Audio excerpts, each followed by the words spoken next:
लगातार हमारी यही कोशिश है कि हम डॉक्टर्स से आपकी बात करवाएं, जो उनकी सलाह है वो आप तक पहुंचाएं। और इस समय हमारे साथ एक और बहुत ही खास मेहमान जुड़ने जा रहे हैं। हमारे साथ मौजूद हैं हैदराबाद के प्रतिष्ठित centre for cellular and molecular biology यानी CCMB के निदेशक डॉक्टर राकेश मिश्रा। डॉक्टर राकेश मिश्रा, बहुत बहुत धन्यवाद, आपने हमारे लिए समय निकाला। मेरा सवाल आपसे यही है कि वायरस को लेकर लगातार इस तरह की बात कही जा रही है कि ये म्यूटेट कर रहा है, ये अपने स्वभाव को लगातार बदल रहा है। कई तरीके के वायरस के नाम सामने आ रहे हैं। पहले UK US वायरस की बात हो रही थी, अब भारत में ही कई तरीके के वायरस की बात हो रही है। क्या जानकारी है, क्या कहेंगे आप?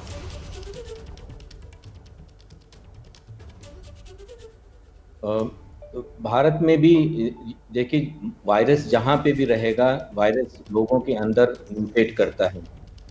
तो अगर आप ज़्यादा लोगों को इन्फेक्शन है तो वेरिएशन भी, म्यूटेशन भी ज़्यादा उसमें होंगे, इसमें कोई ताज्जुब वाली बात नहीं है।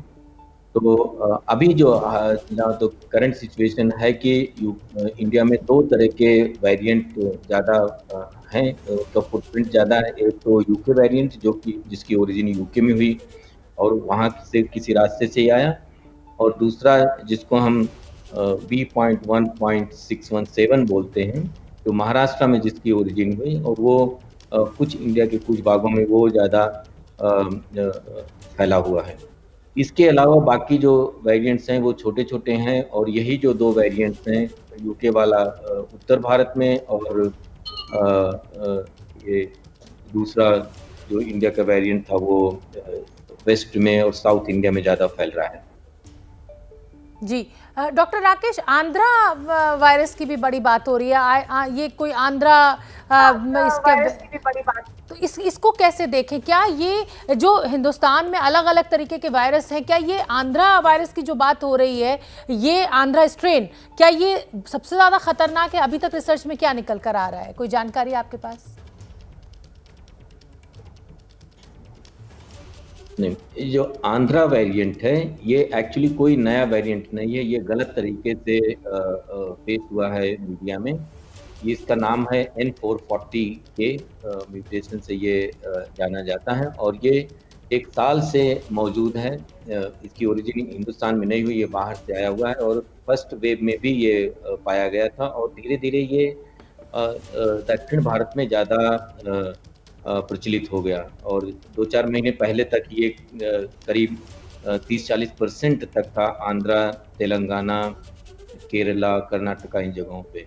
और अभी लेकिन जो नए वेरिएंट्स हैं उनकी वजह से ये जो है कम होता जा रहा है, और आज की तारीख में शायद ये 5-10% से भी कम हो गया है, जो रिसेंट डेटा दिखाता है। तो ये निहायत गलत समाचार पता नहीं कैसे फैला हुआ है कि ये आंध्रा वेरिएंट है या ज़्यादा इन्फेक्शियस है। इनफैक्ट ये कम इन्फेक्शियस है और ये ख़त्म हो रहा है। अगले कुछ हफ्तों में हम इसको नहीं पाएंगे इन जगहों पे। ठीक है। और इसकी ओरिजिन जो है, जैसे मैंने कहा, ये आंध्रा में नहीं हुई थी, ये बहुत पहले से बहुत पुराना है, ये कोई नया वेरिएंट नहीं है। ठीक है डॉक्टर राकेश, पहली लहर आई, दूसरी लहर आई, अब ये भी कहा जा रहा है कि इसकी तीसरी लहर भी ज़रूर आएगी कोरोना की। इसको कैसे समझा जाए, कैसे देखा जाए? देखिए, जो लहरें होती हैं इन इन्फेक्शंस की, वो जब वायरस शुरू में फैलता रहता है, फिर हम ध्यान नहीं देते हैं, और एक सीमा तक ही पहुंचता है, तो फिर हम तरह-तरह के उपाय करने लगते हैं। लॉकडाउन हुआ, सोशल डिस्टेंसिंग, वैक्सीन, सब कुछ, मास्किंग, ये सब शुरू करते हैं। तो उससे जो है वायरस कंट्रोल में आता है, फिर धीरे-धीरे कम होता जाता है, और जैसे ये काफ़ी कम हो जाता है तो हम फिर थोड़ा स्वच्छंद हो जाते हैं, आज़ाद हो जाते हैं इस शंका से कि वायरस है, और फिर वायरस धीरे-धीरे फैलने लगता है।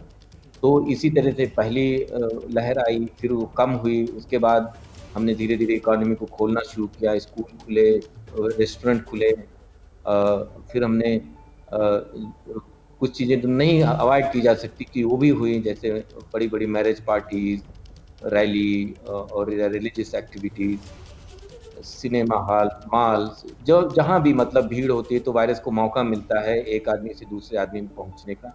तो इसलिए ये बढ़ते जाते हैं, और इस वजह से कि हमारा ये बड़ा देश है और इसमें बहुत भीड़-भाड़ रहती है बहुत सारी जगहों पे, और अचानक हमने सारी एक्टिविटी शुरू कर दिया। स्कूल खुले 1 साल के बाद, तो बहुत सारे बच्चे स्वच्छंद हुए, वो बाहर घूमने लगे और इंटरैक्ट करने लगे। इस वजह से बच्चों में इस बार ज़्यादा इन्फेक्शन हम देख रहे हैं। ये ठीक है। वायरस की कोई ख़ास चीज़ नहीं, ये डॉक्टर हमारे राकेश, सिर्फ़ जो अगर हम हम किस तरह से बिहेव करते हैं, जी, उससे वायरस फैलता है। किसी भी कीमत पे वायरस जो है एक आदमी से दूसरे आदमी तक नहीं जा सकता जब तक कि हम उसको ना जाने दें। अगर ठीक हमने है। मास्क पहन रखा है तो कोई वायरस उसको फाड़ के नहीं जा सकता है। जी, हम इसको कंट्रोल कर सकते हैं। डॉक्टर तो राकेश, जो जैसे धीरे-धीरे हम जब अगर फिर अमेरिका दोबारा की लहर बात करें, चलने लगती है तो जी, डॉक्टर राकेश, चाहे हम अमेरिका की बात करें, चाहे हम इसराइल की बात करें, उन्होंने अपने को कोरोना फ्री यानी कोविड फ्री डिक्लेयर कर दिया है। उनके यहाँ मास्क लगाने की भी ज़रूरत नहीं है। कल जो बाइडेन ने खुद आके कहा, इसराइल में भी इसी तरीके से है। तो क्या अगर वैक्सीनेशन की जो पूरा प्रोसेस है, 80% आबादी को अगर वैक्सीनेशन लगा दिया जाए तो इस तीसरी लहर से बचा जा सकता है? हमारे लिए ये एक सुरक्षा गार्ड होगा? नहीं, बहुत सही कहा आपने, तो वो मैं बोलने वाला था कि अब हमारे पास इस समय जो लहर चल रही है, उसके लिए सोशल वैक्सीन इन सब के अलावा हमारे पास सच वाली वैक्सीन भी है। हमारे पास 2 वैक्सीन ऑलरेडी मौजूद हैं, जो कि दी जा रही हैं लोगों को और इसके अलावा स्पुतनिक आ गई है और मुझे उम्मीद है कि जल्दी ही और भी वैक्सीन्स आएँगी। और वैक्सीन के लिए सबसे बड़ी बात है कि हम ज़्यादा से ज़्यादा संख्या में जल्दी से जल्दी दें, जिससे कि वायरस को ये मौका ना मिले कि वो वैक्सीन का भी कोई हल खोल के हमारे लिए एक अलग से समस्या खड़ी करे। अभी तक जितने भी वेरिएंट्स हैं, वो सभी वैक्सीन के खिलाफ नहीं जा रहे हैं, वैक्सीन से प्रोटेक्शन है और इज़राइल में और अमेरिका में बहुत ही फ़ायदा हुआ है इन वैक्सीन से और हमारी भी जो वैक्सीन्स हैं, वो बहुत ही सेफ और इफ़ेक्टिव हैं, कारगर हैं। तो इसलिए अगर हमने वैक्सीन का अच्छा खासा उपयोग कर लिया 50-60 करोड़ लोगों को वैक्सीन दे दी जल्दी से अगले 2-4 महीनों के अंदर और वैक्सीन के साथ ही हमको ये सोशल वैक्सीन का ख्याल ध्यान रखना पड़ेगा। हमको ये देखना पड़ेगा कि हम मास्क पहने 2-3 महीने, तो हम इससे बाहर आ सकते हैं और हम कोरोना से मुक्त हो सकते हैं। क्योंकि इंडिया में वैक्सीन बनाने की क्षमता काफ़ी है और बढ़ रही है ये डिमांड बहुत ज़्यादा है क्योंकि ऐसा वैक्सीनेशन कभी दुनिया में किसी जगह नहीं हुआ था। तो ये चैलेंज है लेकिन हम इस चैनल को हैंडल कर सकते हैं, हमारे पास सुविधा है और हमारे पास मन में इच्छा है तो करेंगे और लेकिन जल्दी करना है और ज़्यादा मात्रा में करना है। तो डॉक्टर वैक्सीन राकेश, जो है टर्निंग पॉइंट हो सकता है कि हमको तीसरी लहर ना देखने को मिले या बहुत ही कम हो। मेरे ख्याल से हम अच्छा समझ गए इसके बारे में सोशल मैनेजमेंट के बारे में, तो तीसरी लहर मेरे ख्याल से ज़्यादा नहीं होनी चाहिए, ठीक है। क्योंकि हम इसको अवॉइड कर सकते हैं। जैसे मैंने हाँ, कहा कि वायरस अपने आप कहीं नहीं जाता, हम उसको जब तक अलाउ नहीं करते हैं जाने बिल्कुल के लिए, ठीक है। तो डॉक्टर वो राकेश, इस मेरा बार हम इस नहीं होने सवाल देंगे। आपसे ये भी है, मैं ये भी समझना चाहूंगी कि 3 दिन तक आंकड़े कम हुए कोरोना के, वजह कुछ भी हो सकती है। हो सकता है कम टेस्टिंग हुई हो या सच में आंकड़ा उतना संक्रमण ना हुआ हो, लेकिन चौथे दिन आके फिर वो 3,80,000 पे आंकड़ा पहुंच गया है। क्या ये अब जो पिछला जो इतिहास रहा है, जो अनुभव है आपका, क्या ये पीक है या अभी पीक आना बाकी है?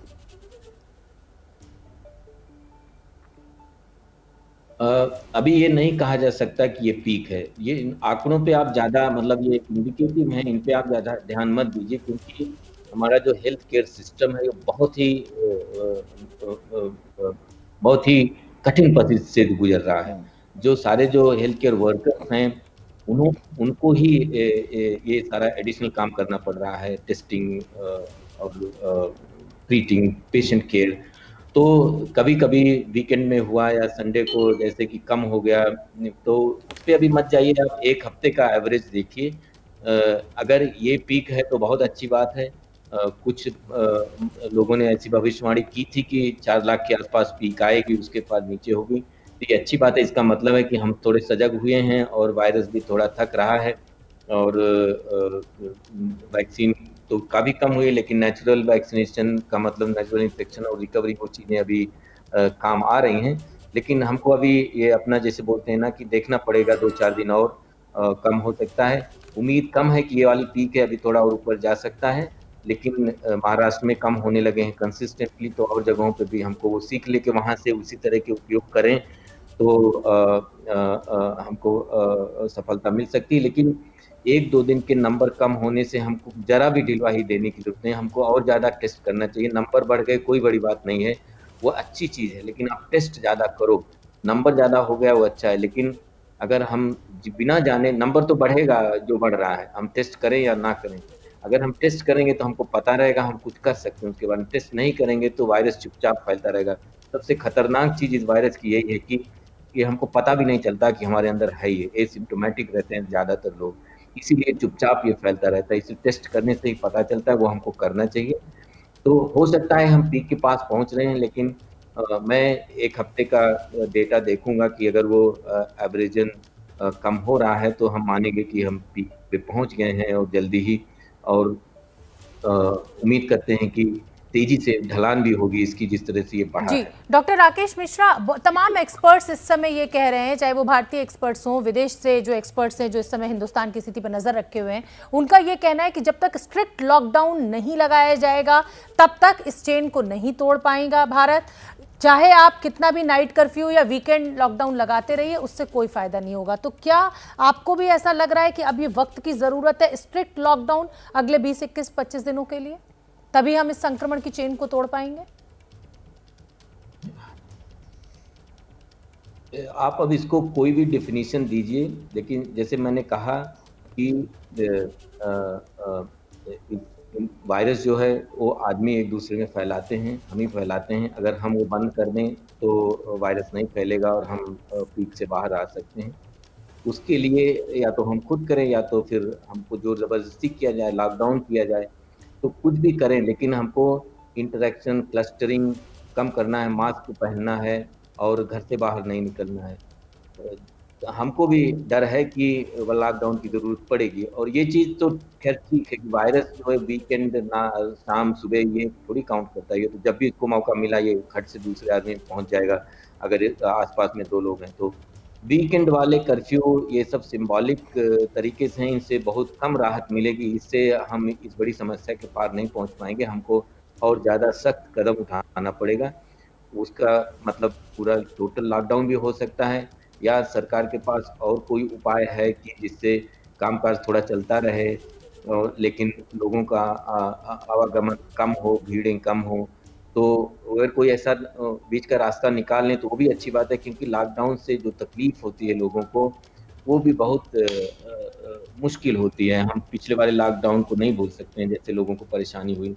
लेकिन ये भी बात सही है कि अभी जो हॉस्पिटल्स के सामने हो रहा है, उसको तो और भी ज़्यादा ये डिप्रेस करने वाली सीन हम देख रहे हैं। तो लॉकडाउन की ज़रूरत है, लेकिन उसको अच्छी तरह से करना है, जिससे कि पिछली तरह की तरह इस बार भी लोगों को तकलीफ ना हो। हम एक टूटे-फूटे देश नहीं हैं, हम एक ताकतवर देश हैं, हमको इन सब चीज़ों से बचना चाहिए, हमारे पास क्षमता है, अच्छी तरह प्लान करके हम बचा सकते हैं। तो इसलिए मेरा जहाँ तक ख़्याल है कि कुछ किसी भी तरह का लॉकडाउन तो लाना पड़ेगा, थोड़े ज़्यादा दिनों के लिए, 2 हफ़्ते, 3 हफ़्ते के लिए, लेकिन हमको ये देखना है कि लोगों को पहले से मालूम हो, और हम ध्यान रखें कि उससे नुकसान जो है कम से कम हो। जान-माल का, लोगों को इधर कोई रोज़ी-रोटी किसी तरह से चलती रहे। सरकार ने कुछ अरेंजमेंट किए भी हैं इस तरह के, शायद उनको थोड़ा और सशक्त करना पड़ेगा। लेकिन लॉकडाउन जैसी किसी चीज़ की ज़रूरत है हमको इस पीक को कंट्रोल में लाने के लिए। डॉक्टर राकेश, आपने कहा कि देखिए लॉकडाउन की ज़रूरत है, चाहे वो आप कैसे भी रोकिए, खुद रुकिए या सरकार आपको ज़बरदस्ती घर में रोके, संक्रमण की चेन तोड़ना बहुत ज़रूरी है। वैक्सीनेशन जो है वही सबसे बड़ा हथियार है, लेकिन दिक्कत जो है वो जो वायरस जो म्यूटेट कर रहा है वो सबसे बड़ी दिक्कत है। कुछ लोगों में तो ये वायरस बहुत माइल्ड तरीके से निकल जा रहा है, लेकिन किसी किसी व्यक्ति में, किसी किसी मरीज़ में ये बहुत वायलेंट हो जा रहा है और जान तक चली जा रही है। ये इसको लेकर क्या कहेंगे आप? तो इस बारे में मैं आपको थोड़ा-सा ज्ञान दूँगा कि ये कोई भी वायरस हो, ये यूके वायरस हो, ब्राज़ील वायरस हो, इंडिया वायरस हो, चाइना वायरस हो, कोई भी वायरस आपके मास्क को तोड़ के अंदर नहीं जा सकता है। ना ऐसा वायरस हुआ है इस कोविड का, ना होगा। तो हमारा जो हथियार है इस वायरस के खिलाफ वो ऑलरेडी जी, है, हमने उसको इस्तेमाल नहीं किया। आप ये भी तो सोचिए कि जो फ्रंट लाइन वर्कर्स हैं, जो हेल्थ केयर वर्कर्स हैं, वो भी तो काम बिल्कुल। कर रहे हैं, बड़ी बात वो आप अपने को कह रहे बचा हैं रहे हैं। डॉक्टर तो राकेश, मेरे तरीका पास है, हमको समय इतना सोचना ही है। चाहिए। मैं क्षमा चाहती हूँ, आपने बहुत अच्छी जानकारी दी।